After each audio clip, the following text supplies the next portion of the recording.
The storm outside mirrored the storm brewing inside the mansion. Rain lashed against the tall window, thunder rumbling like a warning in the distance.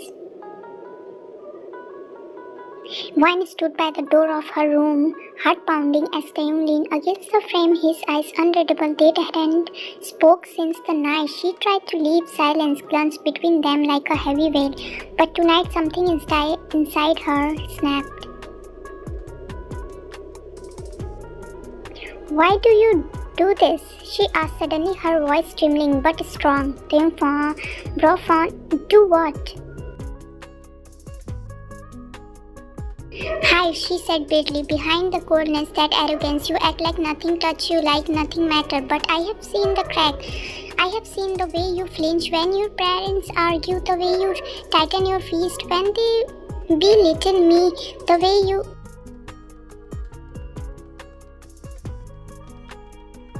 Enough, his voice sharp, almost desperate. No, Wine pressed, stepping closer. You call me temporary, as if saying it's enough time, we will make it together. But the truth is, you are scared of admitting you feel something, scared of letting anyone close because then they might hurt you.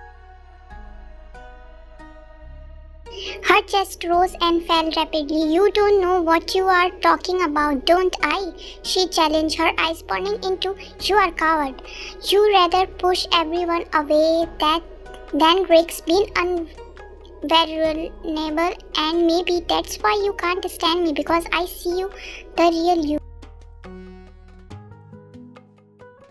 The word stuck like an arrow. For a long, heavy silence, things just stared at her, his marks flattered, his lips parted as if he wanted to deny it, but no word came.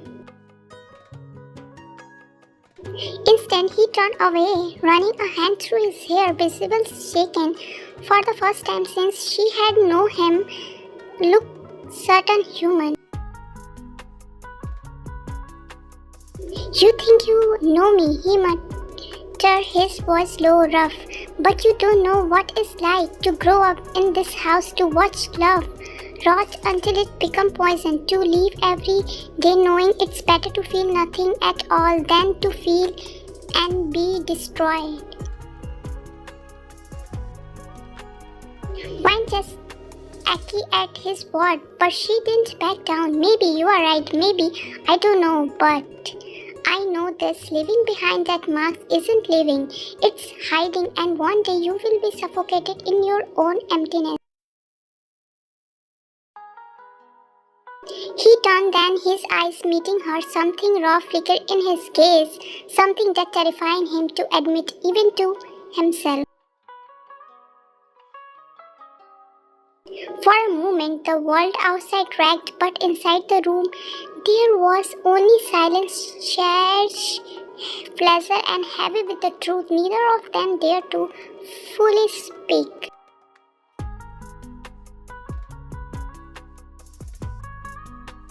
The day that followed were quieter but different. Something had shifted after that night of the truth, though neither dared to speak of it loud. Tim found himself watching Wine more often, not with a detached indifference he owns carry, but with a recurrent awareness he couldn't shake.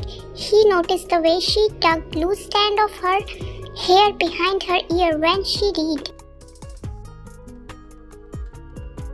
The way she stood taller despite the relative whisper, the way her eyes carry both fire and shadow, and slowly, almost without realizing, he began to act.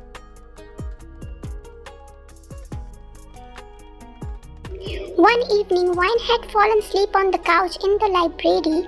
A book slipped from her finger when Taeyong passed by. He stopped, staring at her peaceful face for a long moment. He agitated his hand, hovering, then silenced his strap a blanket over her and placed the book gently on the table.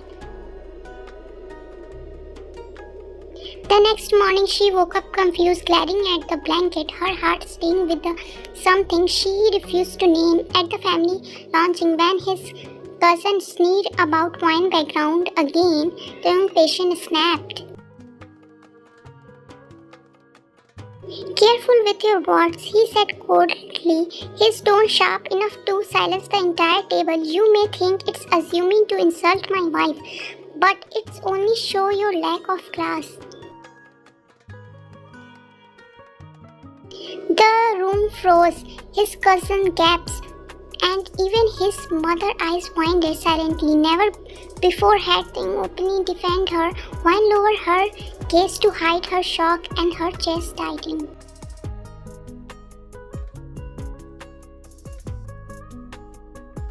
Later, as they walked through the garden, she finally spoke. Why did you defend me today? Tim didn't look at her. Because I was tired of their nonsense.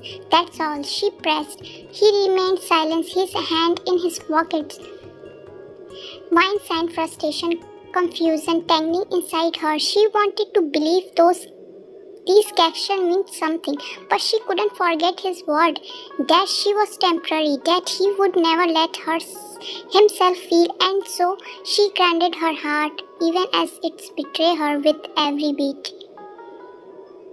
Tim meanwhile fought his own battle. The small gesture came naturally, instinctively, but admitting why he did then, that's something he wasn't ready for, not yet, but the crack in his cold armor was.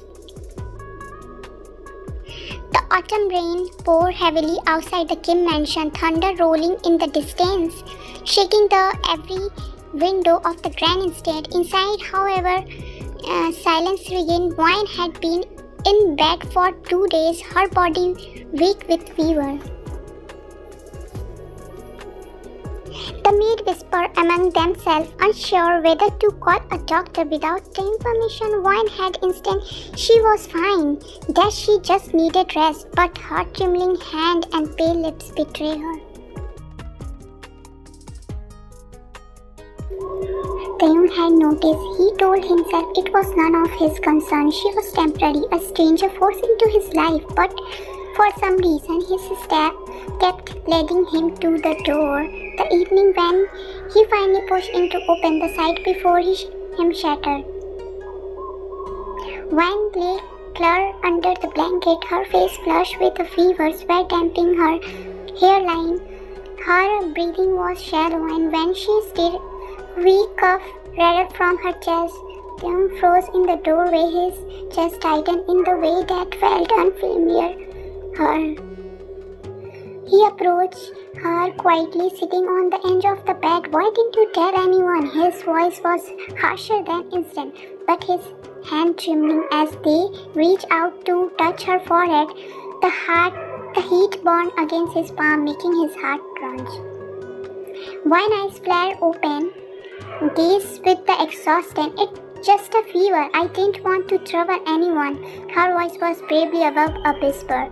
You call this not troubling? He snapped, his composure cracking. You are burning up wine.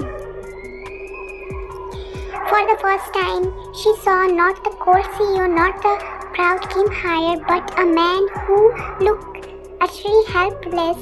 He pulled the blanket tighter around her shoulder, then called for a doctor with a voice sharp enough to make the entire staff shudder into action. Hours later, after the doctor left with a strict instruction for rest and medicine, Taeyong remained by her side. He tapped her forehead with a cold cloth, his hand carefully, his eyes lingering longer than they should. You don't have to, she murmured, her pride is still alive even in her weakness state. You don't have to pretend. I'm not pretending. His voice came out too quickly, too raw. Silence hung between them, broken only by the rain outside. Taeyong lowered his gaze, his voice quiet. Do you know why I never wanted this marriage? Why I told myself you are temporary? He clenched the cloth in his hand. Because I grew up watching my parents destroy each other. Love, marriage, all of it felt like a cage that's suffocating them until they were nothing left. I promised myself I would never let anyone close enough to do that to me. One blink at him through the heavy lid, her chest aching not just for the fever but from the weight of his compassion. For the first time she saw the boy breathe. The man, the boy, scared by a broken home, carrying wound he never allowed to heal.